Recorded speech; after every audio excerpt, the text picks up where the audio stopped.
a bit later, maybe. Okay. So, Matt, I'm going to hand straight over to you. Let's go. Thank you. Just about still morning all. Hey! I'm going to talk about a few things today, and one of the disadvantages I found of having your slides on Google so you can keep making changes to them right up until the last minute is that I've been making changes on them right up until the last minute, so good luck. The slides themselves, if you go to stamplondon.co.uk/SITP, you'll find them there. That's my email, that's my Twitter. A question. Could you put your hand up if you've heard of the Dave Ulrich model? Or two. Heard of it, don't know necessarily what it is. This is a perfect illustration of the significant challenges we have in organisations today about the fact that the functions that are there to support the nature of the work of business don't bloody talk to each other. This is the Ulrich model. It's been around for 23 years. It's what HR people use to do business partnering. And I'd not heard of it until about 3 weeks ago when I went to an HR event. Nobody in the room seems to have heard of it. As a rough thing, this is one of the little amendments I made earlier. If we do that, I present to you the Ulrich model for IT business partnering. It's quite good, isn't it? We'd never heard of it. There's a problem about the fact that parts of organisations don't talk to each other. And I think that actually one of the roles that we have to be able to provide most value in the organisations in which we work is to act as the conduit for better collaboration across different functions, because we're in the very privileged position to be able to have a view across the whole of the business, and we're not finance, so it doesn't mean that people come begging to us all the time. And we're not HR, which means that people come with all their nasty, niggly complaints about people all the time. So we're in a really good position to be able to do that. So, over the last 2 years, I have been on this one-man mission to see how far I can stretch an analogy. Now, the short version is, not so far as to be able to write an entire book, but that's because I have standards. If you read most business books, you will realise that most people don't have those standards and can stretch analogies far further than I dare. I'm going to talk you through the analogy. It's based on watching my kids play, and particularly watching them play with Lego. That's Oscar on the left. He turned 9 a few weeks ago. That's Milo on the right. He is going to be 8 in a few weeks' time. Now, they love Lego. They really, really, really, really love Lego. And what I've observed in their play with Lego is 4 distinct ways in which they play with it. And I think there is something to be said about those 4 different modes of play in the way in which we think about how we operate in corporate environments. It's a metaphor. So, the first way in which my boys play with Lego is what I fondly refer to as battle combat mode. They are boys. There is testosterone in the air. They fight. With Lego, they fight, and the outcome of battle combat mode is usually a mess looking something like that. They will either fling Lego at each other directly, or they will turn it into all manner of weapons to be able to then throw the weapons at each other. You can say this is bad parenting on my behalf, but I defy anybody with 2 boys 13 months apart at about the ages of 9 or 8 to do anything else other than to spend a lot of time trying to keep them apart from each other. Now, when we come to think about how organisations operate, I think we see a lot of battle combat mode when it comes to technology, and it's what I call PR tech. This is technology that is being used as an offensive weapon to be able to show how innovative an organisation is. The value of that technology is probably negligible at best. The Pizza Hut DJ pizza box connects to your iPhone to enable you to spin the night away. This is what happened to the great Finnish company Nokia, an Internet of Things hairbrush. Now, I realise that I probably am not their target market. You're laughing at my baldness, just point it out. But, you know, really, I've spoken to people who do have hair and they've assured me that this is nonsense. This is one for Ian. That's all he needs to do. Innovation, the drowning blockchain. Seeing a lot of that sort of stuff at the moment. Blockchain because everybody else is doing blockchain. Battle combat mode. The second way in which my kids play with Lego is what I call IKEA mode. They will select one of their models, they will decide to build it, and they will methodically follow the instructions, piecing together some sort of 3D jigsaw exercise to be able to create the model that they first identified. You will see why I call it IKEA mode when you compare artifacts from those two Scandinavian organisations. You see what they're doing. They're priming us. In childhood, those vulnerable times when we are learning to be able to do flat pack in later life. Anybody who constructs an IKEA model will know the sense of satisfaction. It's because it's taking you back. That's why. Now, IKEA mode, this following of instructions, is the optimised way that industrialised organisations have operated and scaled for the last 200 years. We find best practice, we document it, we repeat the process, we scale the process. It's how we have most of the things that aren't people in this room that you look around and see around you. Without industrialisation and repeated process, we would not have the modern world that we are in today.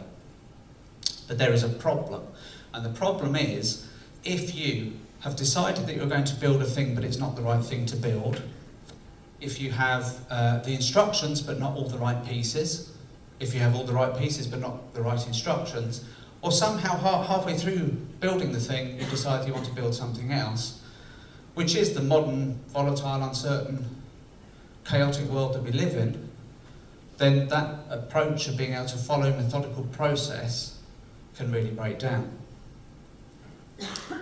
Which brings us to Pokemon mode. As well as Lego, the boys are obsessed with Pokemon. Now, Lego don't actually make Pokemon models. They do make Harry Potter models. The boys are also obsessed with Harry Potter. That could be expensive soon. But with Pokemon, what the boys will do is they will find time to be able to identify some sort of cat thing that they've decided they want to build in Lego, and then they will find pieces and carefully construct the thing together to be able to make something that actually often looks almost quite like the thing that they're trying to build. So they know what their goal is. They don't necessarily know how they're going to get there, and they iterate to be able to get to something that it is the thing that they want to do. And they might change their mind halfway through and turn it into something else. This is kind of agile. Kind of. And then finally, they've got the tinkering mode. Now, tinkering mode is what I, as a child of the 70s, seem to still hold on to the idea about what Lego should all be about, rather than a massive industrial scale branding and merchandise business, which it is, of course, what it has become. In tinkering mode, the boys are able to just experiment and go off on flights of fantasy to be able to create all sorts of things from their imagination. It's a wonderful place, although it took me a while to notice this. There's some sort of weird axe murdering going on in the background of this. Milo's a bit fighty. Now, the tinkering mode is the one that is where ideas come from. It's also the one that I think is least able to be supported in most corporate environments, because we don't make time for things like tinkering with stuff. It's not productive. You need to be in meetings to be productive. How can I know that I'm being productive if I haven't got a fully booked calendar? So, that's roughly it. If you want to find out more about that matrix, I'll be talking about that in the session this afternoon. Get my plugs in early there, John, you see. Session this afternoon will involve Lego as well. I win. Sorry, it's so unfair. Now, what I've been trying to do over the last 2.5 years, after realising that writing a book might not be the thing, is trying to find ways of being able to get ideas of play, particularly that kind of tinkering type play, into corporate environments, because I think it's really useful. Allowing people to play with ideas, to be able to experiment, is a really valuable thing to do. And the work I do is mostly about helping people find new ways of working, one way or another. But there is this challenge, which is the challenge of overcoming the wacky. I've met on this journey a number of people who bring play to the workplace. And quite frankly, they scare the shit out of me.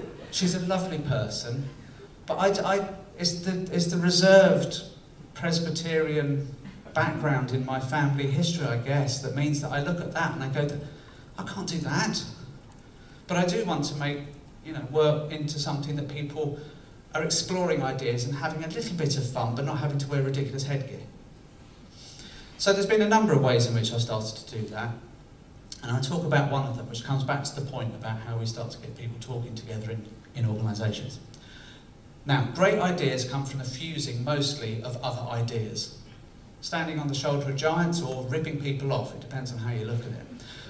So the genesis of this idea came from three things. The first thing is this. Anybody heard of this? A couple of hands in them. So more people have heard of oblique strategies than have heard of the Allred model. I think that's a positive thing. Oblique strategies were invented in the 1970s by Brian Eno, and they are a creative tool that enable people to be able to unblock when they're trying to create things. Now, this most famously was used by David Bowie in his 3 albums that he recorded in the 1970s in the city of Berlin. And what they look like, I've got a set of these sitting on my desk at home, and I occasionally drop into them. And the cards contain pithy pieces of strategy, like, when is it for? Define an area as safe and use it as an anchor. Decorate. Now, it should be pointed out, when Bowie was using this, he was also using a vast amount of cocaine. So I have found that maybe this is a little bit too out there. You give this to a creative team, they love this stuff, but if you give it to, I don't know, a group of business partners in an IT department of a big serious corporate, it might be a little bit too much. The second thing that has inspired me has been these things. These are called artifact cards. They're manufactured down in Axminster, and they're the idea of a chap called John Wilshire. And what they are basically blank playing cards. And you kind of use them a bit like post-it notes. But because they're cards, people want to play with them. If I put a set of these in your hand, you will start shuffling them and riffling them, and just they've got a tactility about them that post-it notes simply don't. And because they're like cards, we are kind of subconsciously programmed to play with cards. And so we move them around and we put them down, and we're happy to shift them places in a way that post-it notes, once they're stuck down, they just stay stuck down. They're really, really good fun. And then the third part of this was the fact for the last 4 years I've been a judge on the CIO 100 panel. So I have seen approximately 170, 180 submissions from CIOs year in, year out for the last 4 years, telling me what it is that they do, telling me what it is that they think they do, and telling me what they would like me to think that they do. And those three might be not intersecting parts of a Venn diagram. But it's given me a vast amount of information about what's in the mind of the CIO at the moment. And what that's led to is, I'm going to try to be able to manipulate this, there we go. Oh. You see, that's what happens, isn't it? The internet. Yeah. You see a little pen symbol at the top of the bar. Yeah, the internet.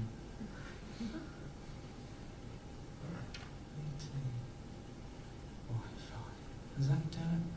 With any luck?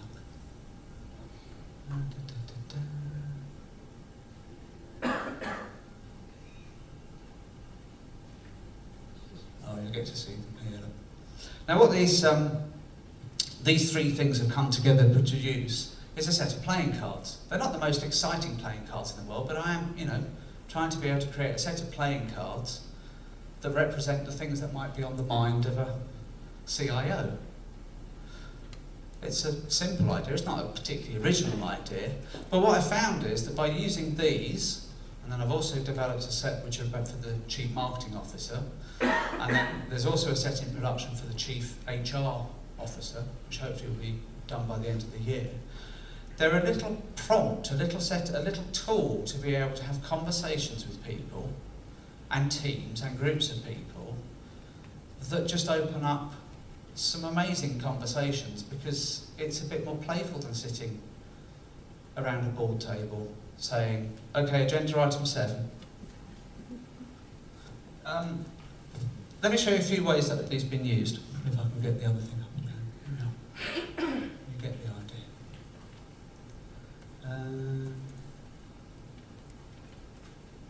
There we go. Right, here's a few ways that these have been used. Now, this one was an event I did where they had some HR people, some facilities management people, and some IT people. And I was asked to be able to get people to think about what it was that the CIO does. And so rather than doing a presentation, I used the cards, and what on earth is that now doing? Could be. Right, and basically got them to be able to small groups of people, got the cards, shuffle them out, and then say, whose role do you think this one is? And you can see you've got 3 sectors there. You've got the IT people, HR at the bottom, facilities management at the side. And for about 40 minutes, had groups of people just having discussions about, well, actually, is this a CIO thing, or should this be within HR? Is this something that the facilities management people think they're in charge of? And just got people to engage in what's quite a dry subject, let's be honest, for 40 minutes quite happily. Another application of this, technology, who would? So this was a piece of work I was doing with the CIO, and I was just working with the CIO, and he wanted to just do a sort of sense check on what was in his activities list at the moment. What were the things that his team were looking at, and were there gaps? So we just went through, dealt them out. Stuff on the left-hand side there in the doing, it's a sort of a Kanban board almost. Stuff on the left-hand side was the stuff that he was doing. Stuff on the right, in the middle was the stuff that he had on the list of things that they would be doing. You've got definitely not in scope, and then over on the right-hand side there was things that were being done by his global team. So he is a European subsidiary for a global organisation, and a lot of the work goes out in the US. Again, 45 minutes, we did a sense check on what his priority list was. This was the CIO and a few people from a local authority. And we mapped out what the local authority strategy was, which had already been defined on those orange cards, and then just used the CIO priority cards to be able to say, where would these fall? Are we doing it at the moment? If not, should we be? And where does this fall strategically? Does it actually fit within any of the strategic things that exist within the council at the moment? Again, 35-minute exercise.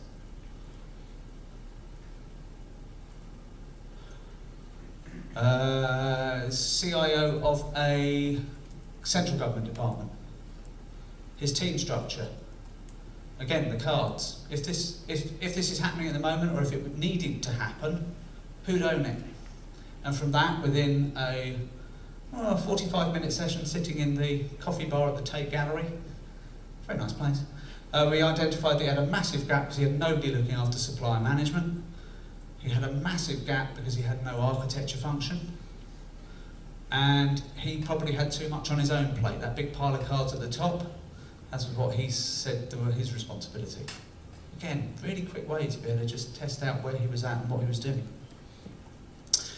And then, interestingly, this is where the original why I did the cards came from. Have you ever been to an IT event where there's been a software salesperson on stage who has completely lost the room entirely because they've turned up and started to talk about their product in a really deep level of detail that nobody cares about?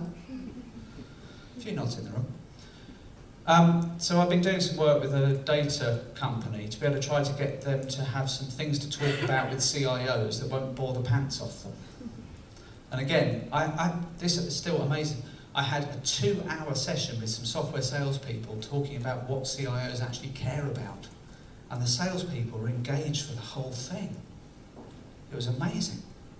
And we plotted out a bunch of things that they could talk about, and we developed some content and stuff out the back of that.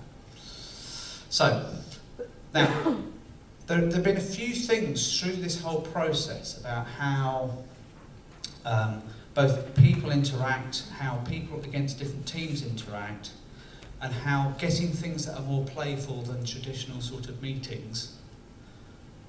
There's been a few things that I've picked up along the way. Here are 3 of them. Right, first of all, as I said at the top, being able to find ways in which we can start to break down the silos within organisations to be able to actually get things to be able to happen, I think is a crucial part of the role of somebody, and in most organisations nobody's stepping up to that, so it might as well be us. That's my way of thinking about this.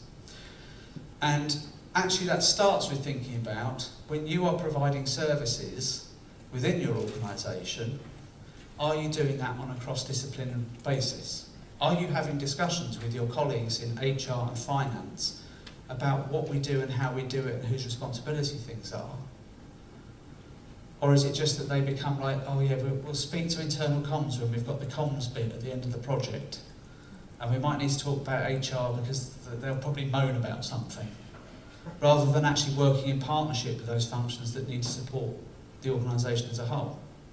And if you're not, how could you start to have those conversations? Because if you're not doing it, you know, we in this room all know it's not the technology that makes difference in organisations, it's getting people to act and behave differently. And that isn't the sole preserve of the IT department, but it's not the sole preserve of any part of the organisation. It has to be a collaborative act to be able to get that to happen.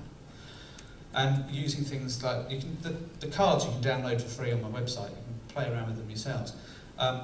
But using those as a way to be able to start to have those sorts of conversations, or approaches like that, to start to have those conversations. What are we here to do and how are we supposed to deliver this? Rather than everything being either organisational unit-centric or being project-centric. The broader kind of mission with it.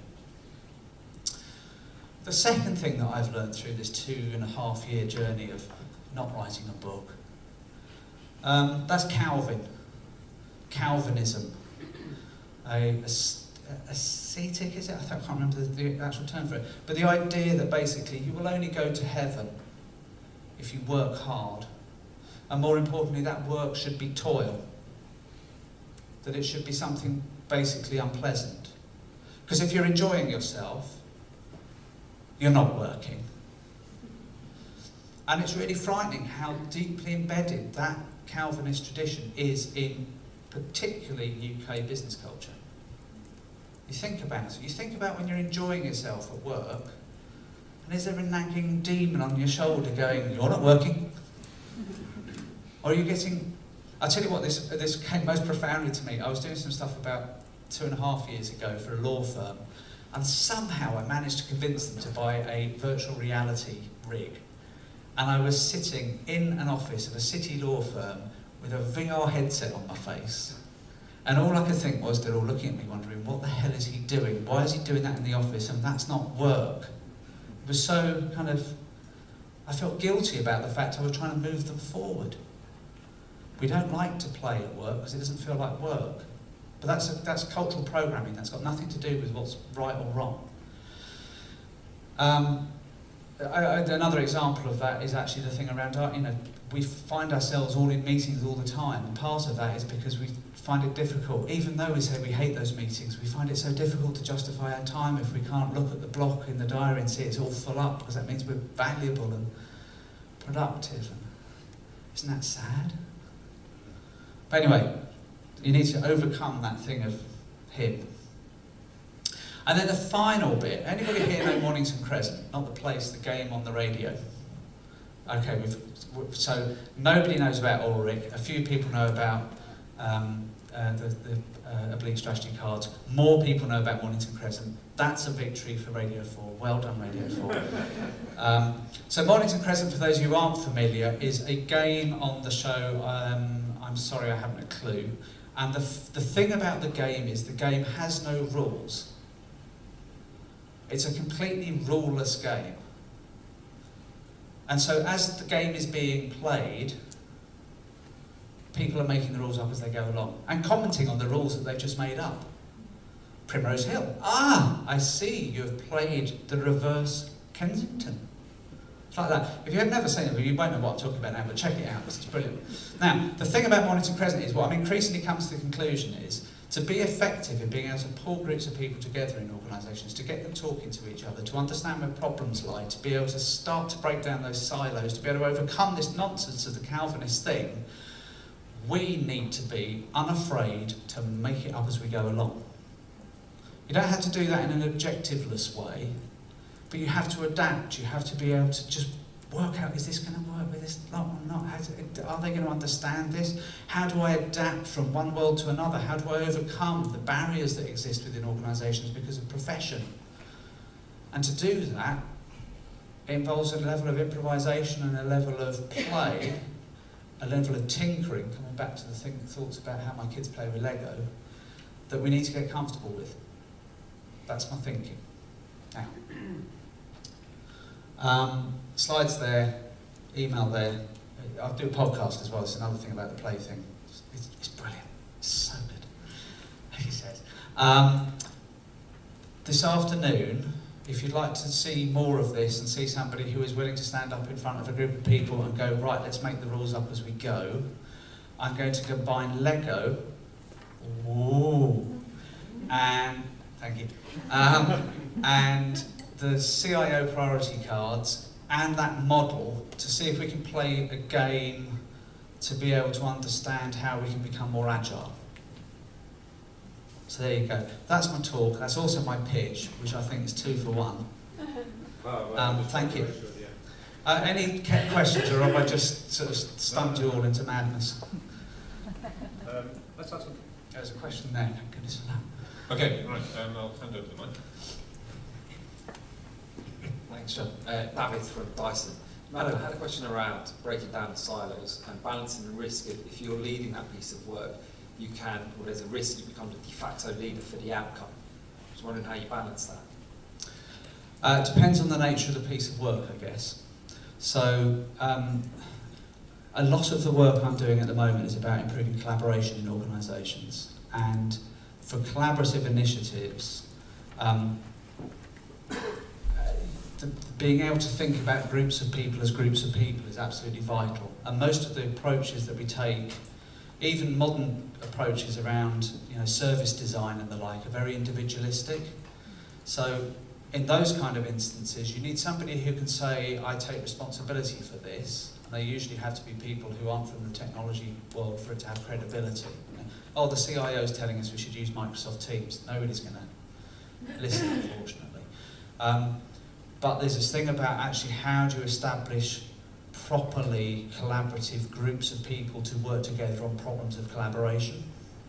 So I think there's a separation between somebody who is willing to be the figurehead and then actually enabling groups of people to have joint responsibility, whether that's across the silo functions within the support of an organisation, or whether it's getting groups of people to work together to be able to achieve collective outcomes. There's 2 bits of language that are used to describe things in organisations that I think belie some of the weirdness. We talk in many organisations about the idea of being either a manager or an individual contributor. It's language I've seen particularly in American companies. And then I will have people coming to me and say, we've got all these individual contributors who don't seem to work together. And I say, sorry, what did you call them? And that's just kind of an odd, very individualistic culture that we have. And there's a sort of frowned upon thing about collectivism in the UK and possibly American companies that is actually really problematic about getting people to work together to break down silos and the like.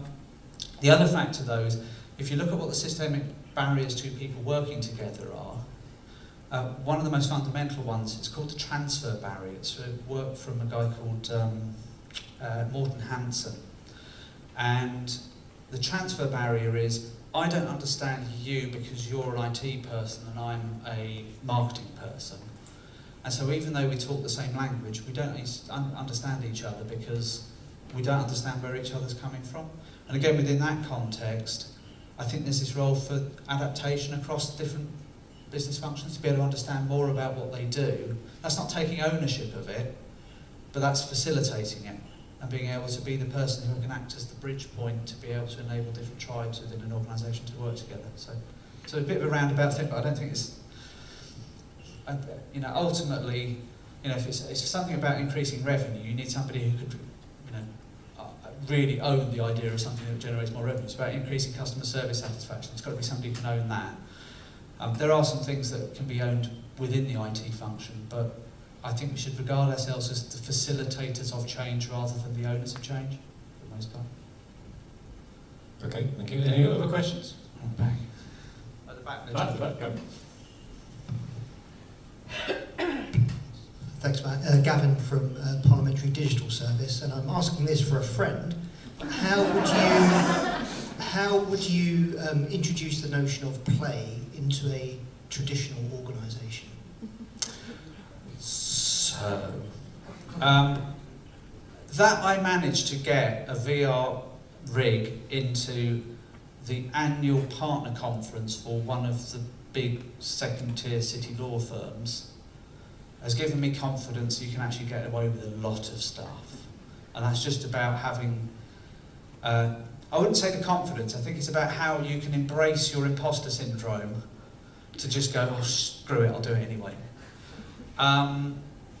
I think realistically though, I think things like the cards are a way to be able to do it because they look serious. They don't look like that lady with the strange thing on her head. They look sort of business-ish, but.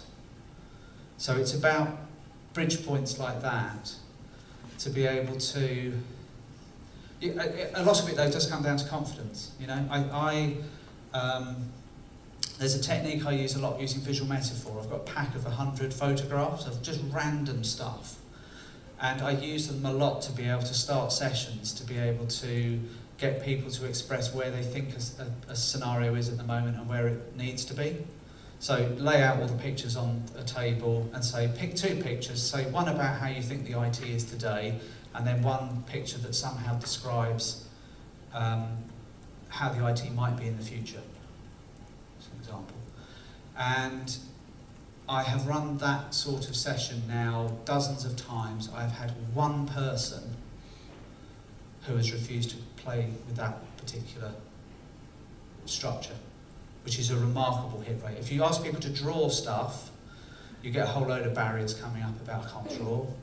So using photos like that is brilliant. You can, on my site, you should be able to find a download of that pack of 100 photos. It's really random stuff. What was the other example? Oh, well, actually, no, the other one, we'll play around with this a bit in the session this afternoon, but actually Lego, I've been amazed as well about using Lego as a tool to be able to get people to interact. I thought that would get more resistance than it does, but there's something about Lego that appeals both to the sort of creative and childlike mind, but also to the engineering-like mind. And I've yet to find anybody, I'm sure this afternoon, one of you buggers is going to prove me wrong,